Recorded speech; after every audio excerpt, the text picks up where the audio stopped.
Veliki šef poslao je pismo te takmičarima najgledaniji reality u regionu pustio muziku kako bi im stavio do znanja da je dozvoljeno vreme za spavanje završeno. Takođe, da je došao trenutak da napuste svoje krevete i posvete se dnevnim aktivnostima. Oni su kao i svakog dana imali ozbiljne probleme oko buđenja, iako im je dobro poznato da je spavanje u nedozvoljeno vreme zabranjeno.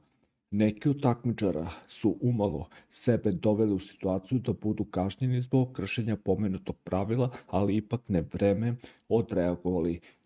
Nakon celodnevnog mirovanja vreme je da se takmičari pokrenu. Ovo je izmena koja je uvedena kako bi se ukućani pripremili za emisiju koja nas očekuje.